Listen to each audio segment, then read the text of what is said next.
Halo, selamat pagi, Bu Lela. Hari ini saya, Linsai, dan Kelvin akan mempresentasikan mengenai analisa persepsi konsumen terhadap iklan video pada Instagram. Di sini untuk presentasi yang pertama, saya akan menjelaskan mengenai latar belakangnya. Latar belakang. Pada tahun 2019, pengguna media sosial di negara Indonesia adalah sebanyak 150 juta pengguna. Pada persentase teratasnya adalah pengguna media sosial YouTube yang mencapai 88%. Lalu ada di bawahnya yaitu pengguna media sosial WhatsApp, Facebook, dan Instagram. Menurut sejarah periklanan daring, iklan banner pertama kali diiklankan secara online pada tahun 1994, lalu kemudian periklanan beralih ke periklanan audio visual interaktif. Iklan di Instagram dinamakan stories advertising atau bisa disebut fitur story. Tujuan penelitiannya adalah untuk mengidentifikasi persepsi konsumen terhadap iklan video yang muncul pada saat mereka menggunakan fitur Instastory pada Instagram agar dapat memberi strategi yang tepat bagi pemasar dalam menciptakan iklan video. Penelitian ini memiliki 214 responden yang pernah melihat iklan video pada Instagram yang didapat melalui teknik convenient sampling.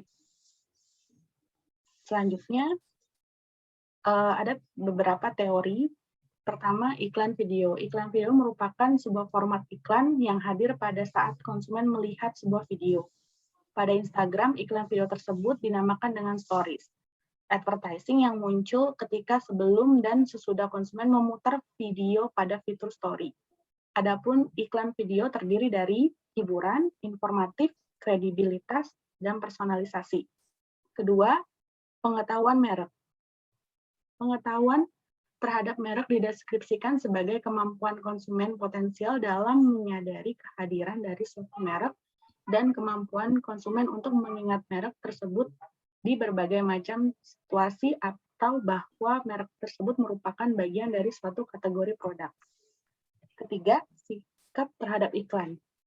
Sikap terhadap iklan merupakan kecenderungan dari suatu individu dalam mengembangkan persepsi mereka mengenai kelebihan ataupun kekurangan sebuah iklan bagi individu tersebut ataupun bagi masyarakat.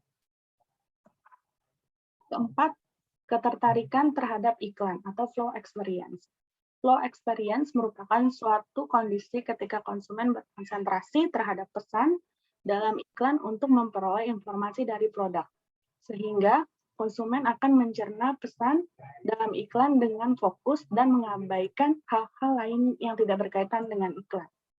Kelima, minat pembelian. Minat pembelian adalah tahap mental dalam proses keputusan pembelian ketika konsumen telah mengembangkan keinginan terhadap suatu objek ataupun merek yang mendorong sebuah aksi. Aksi tersebut merujuk pada pembelian suatu merek yang ditawarkan dalam iklan.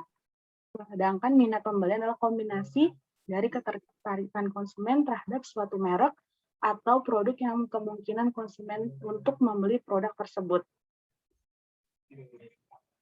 Untuk selanjutnya adalah metode penelitian yang akan dijelaskan atau dipresentasikan oleh Kelvin. Silakan, Kelvin.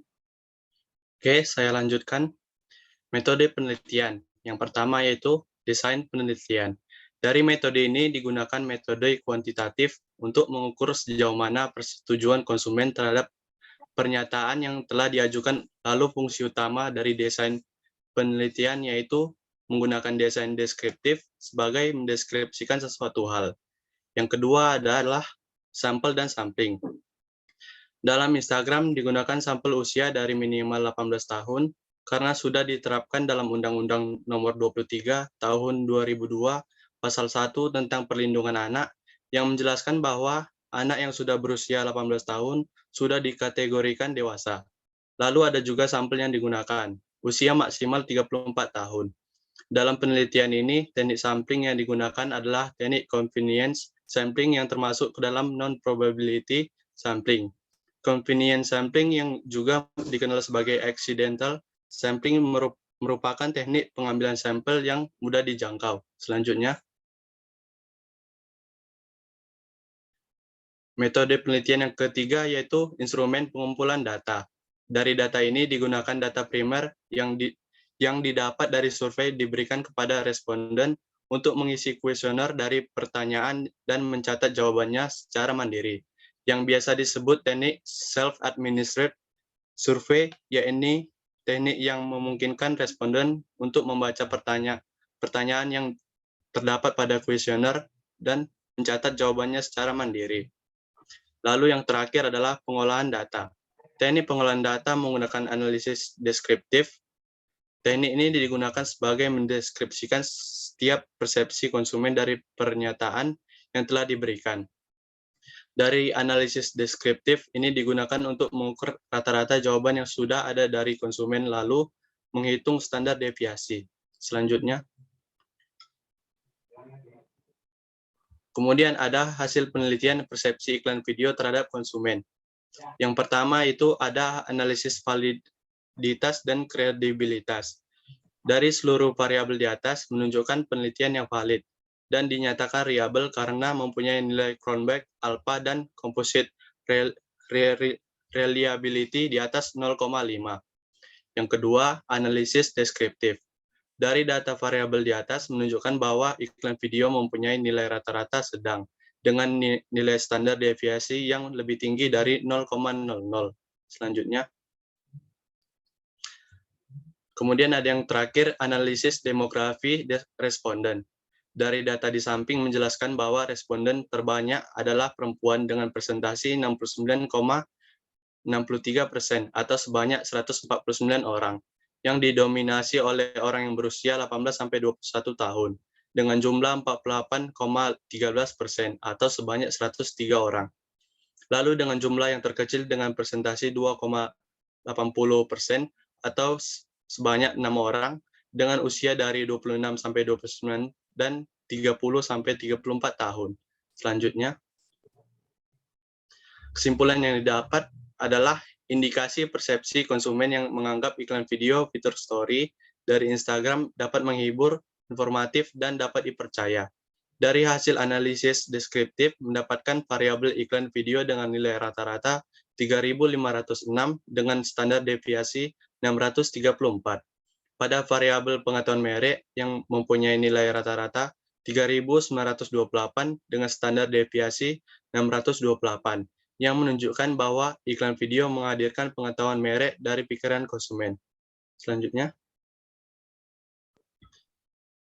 kemudian ada pendapat anggota kelompok. Ya, untuk pendapat dari saya di sini, jadi fitur iklan video dalam Instagram adalah bentuk revolusioner perkembangan periklanan yang menjangkau personal melalui media sosial. Pengguna media sosial dapat semakin mudah memilih produk sesuai dengan selera atau mendapat edukasi produk dengan lebih menarik. Untuk Kelvin, gimana pendapatnya? Dan menurut saya, tentang persepsi konsumen terhadap iklan video fitur story dari Instagram merupakan hal yang benar. Karena dari iklan video di Instagram dapat membantu konsumen dalam memilih atau menilai sebuah produk yang akan dibeli, dan juga dari iklan video bisa memberikan pengetahuan baru kepada konsumen. Selanjutnya, dan hasil yang kami dapat dari penulis Maharani Nursaif, yang kedua Lusainus Kusdibyo, dan yang ketiga Raffiati Kania. Dan tahun jurnalnya adalah 2020. Baik. Sekian presentasi dari Lindsay dan Kelvin. Terima kasih. Mudah-mudahan untuk presentasi kita ini dapat dipahami dan kita sama-sama belajar mengenai persepsi. Kelvin, ada tambahkan mungkin? Ya, tidak ada. Oke. Sudah, terima kasih. Ya, selamat pagi, Bu Lela. Terima kasih banyak. Selamat pagi.